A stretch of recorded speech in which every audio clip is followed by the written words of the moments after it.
আসসালামু আলাইকুম সুপ্রিয় দর্শক, দেশ ও দেশের বাইরে থেকে যে যেখান থেকে আজকের প্রতিবেদন দেখছেন সকলকে প্রীতি ও শুভেচ্ছা জানিয়ে শুরু করছি চলনবিল কৃষিপাত্র ইউটিউব চ্যানেলের নতুন আরও একটি ভিডিও।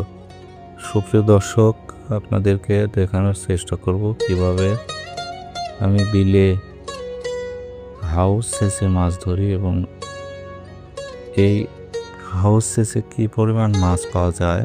আপনারা হয়তো জানেন যে চলন বিলে কয়েকদিন আগে পানি উঠেছিল এবং যার কারণে প্রচুর পরিমাণে হাউজে মাছ আটকেছে। এই মাছগুলোই আজকে ধরবো আমি, কীভাবে এই মাছগুলো ধরি এবং কী পরিমাণ মাছ পাই এবং এই মাছ ধরার ফুল প্রক্রিয়াগুলো কী কী সেগুলোই আপনাদের ভিডিও আকারে দেখানোর চেষ্টা করব সুপ্রিয় দর্শক। তারপর শুরু হয় পানি সেচার কাজ।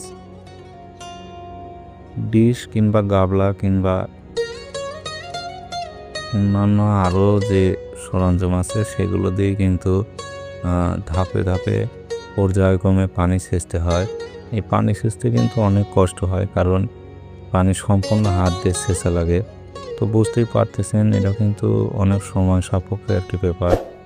তো যেহেতু ছোট ছোট হাউস, এখানে মেশিন কিংবা মোটর বসানোর কোনো ব্যবস্থা নেই, তাই এইগুলো কিন্তু ধাপে ধাপে আমরা ধীরে ধীরে পুরো যে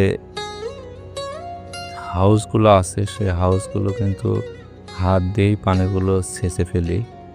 এতে মাছগুলো এক জায়গায় জমা হতে শুরু করে।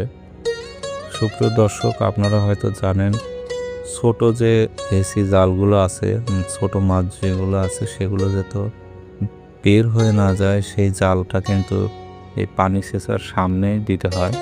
জাল দিয়ে ধীরে ধীরে কিন্তু মাছগুলো তার ভিতরে অনেক মাছ যায়, কখনো কই, কখনো বা টেংরা, আবার কখনো বড় বড় সাইতান এবং চ্যাংধাইরে মাছ পাওয়া যায়। তো বুঝতেই পারতেছেন এখানে কিন্তু খুব সুন্দর মাছ পাওয়া যায়। এই টাকি মাছগুলো কিন্তু আমরা আলু দিয়ে কিন্তু ভর্তা করে খেলে খুবই সুস্বাদু লাগে, যেহেতু বিলের মাছ অনেক সুস্বাদু একটি মাছ। সুপ্রিয় দর্শক, আপনারা বুঝতেই পারতেছেন যে বিলে মাছ ধরা কতটা আনন্দের। আমরা কিন্তু মূলত আনন্দ নিয়ে এই মাছগুলো ধরে থাকি, কারণ বিলে তখন কিন্তু কোনো ধান থাকে না। সুপ্রিয় দর্শক, কয়েকদিন আগেও কিন্তু দেখেছেন এই বিলটা ধান, সোনালি পাকা ধানে ভরপুর ছিল। এখন কিন্তু ধান নেই। সুপ্রিয় দর্শক, এই চলন বিল কিন্তু এক এক সময় এক এক রূপ ধারণ করেন। হয়তো আপনারা জানেন চলন বিলে একটা সময় সরিষা ছিল, তখন হলুদের সমারোহ ছিল। আপনারা হয়তো দেখেছেন হলুদের রাজ্য বলা হয় চলন বিলকে। আবার একটা সময় যখন ধান লাগানো হয় তখন কিন্তু ইরির মৌসুম, পাকা সোনালি ধান যখন ছিল তখন কিন্তু সোনার মতো চকচক চকচক করতো, সোনালি আভা বিরাজ করতো। এখন কিন্তু শুধুই অথই ধুধু পানি এবং ধানের মোতা ছাড়া আর কিন্তু কিছুই দেখা যায় না। আবার যখন এই চলন বিলে পানি আসবে তখন দেখবেন যে পানিতে ভরপুর কানায় কানায় ভরে গেছে এবং নতুন এক রূপ ধারণ করেছে এই চলন বিল।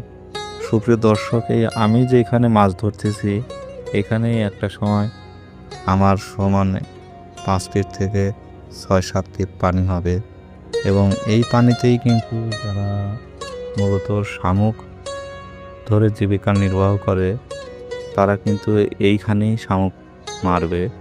হয়তো আপনারা যে মোতাগুলো দেখতে পাচ্ছেন এগুলো কিন্তু পানি আসার কারণে থাকবে না। এই পানিগুলা যখন দীর্ঘদিন থাকবে তখন এই মোতাগুলো পচে যাবে এবং এই পচা মোতা থেকেই শামুকের সৃষ্টি হবে। তো চলন বিলে কিন্তু পর্যাপ্ত পরিমাণ শামুক পাওয়া যায়। শামুকের বিজনেস কিন্তু আমরা করে থাকি, যেহেতু হাঁস আছে চলন বিলে প্রচুর পরিমাণে এবং স্থানীয় যারা খামারি আছে তারা কিন্তু এই হাঁসগুলো ছেড়ে দিয়ে খাওয়ায় এই চলন বিলের ভিতরে। তো আর যারা মৎস্যজীবী জেলে আছে তারা কিন্তু এই শামুকগুলো নৌকায় করে ধরে সংরক্ষণ করে পাইকারদের কাছে বিক্রি করে। তো এইখানেই কিন্তু আবার মাছ হয়, ধরে অনেকে মাছ ধরে, আবার অনেকে মই জাল, বাদাই জাল, অনেক জাল দিয়ে মাছ ধরার প্রক্রিয়া চলে। যারা মৎস্যজীবী আছে তারা কিন্তু মাছ মারে এই বিলের ভিতর অনেক ধরনের জাল দিয়ে। তো দর্শক, আমি আজকে যে আপনাদের হাউসগুলো শেষে দেখাচ্ছি এগুলো কিন্তু মোটর কিংবা মেশিনের হাউস। এখানে কিন্তু যখন ধান ছিল তখন কিন্তু এই হাউসগুলো শেষে পানি জমিতে জমিতে দিত, যার কারণে যদি বৃষ্টি হয়, যেহেতু আমাদের এখানে বৃষ্টি কম হয়েছে তাই মাছ একটু কম এবছর। গত বছর মাছ ছিল প্রচুর। যে বছর বৃষ্টি বেশি হয় সে বছর কিন্তু হাউসে মাছও বেশি পাওয়া যায়। তো বুঝতেই পারতেছেন যে এবছর যেহেতু বৃষ্টি কম, মাছটা হয়তো ছিলই না। কিছু কিছু হাউস সেচেছি যখন ধান ছিল তখন মাছ একদমই পাই নাই। এবছর অবশ্য মাছ মোটামুটি ভালোই আছে, যেহেতু পানি উঠেছিল। এই পানিটা চলে যাওয়ার কারণে যেগুলো মাছ ছিল সেগুলো এই কচুরিপানা এবং এই হাউজের ভিতরে আটকে গেছে, এবং যার কারণে মাছগুলো এখন একটু বেশি। তো এই হাউসগুলো কিন্তু সেচতে প্রচুর পরিশ্রম হয় এবং প্রচুর শ্রম লাগে এবং অনেক সময় সাপেক্ষ ব্যাপার, যেহেতু হাত দিয়ে সব কিছু ফুল প্রক্রিয়াগুলো করতে হয়। পানি সেচাটাই হচ্ছে মূল কাজ। পানি সেচতে লাগলে অনেক পরিশ্রমের দরকার, পানি পিপাসা লাগে এবং খুবই কষ্ট হয়, যার কারণে থেমে থেমে থেমে থেমে বসে রেস্ট নিয়ে এই পানিগুলো সেচে দিতে হয়। এবং এভাবে ৫ থেকে ৭টা হাউস সেচার পরেই কিন্তু ২ থেকে ৩ কেজির মতো মাছ পাওয়া যায়। মোটামুটি ভালো মাছ পাওয়া যায়।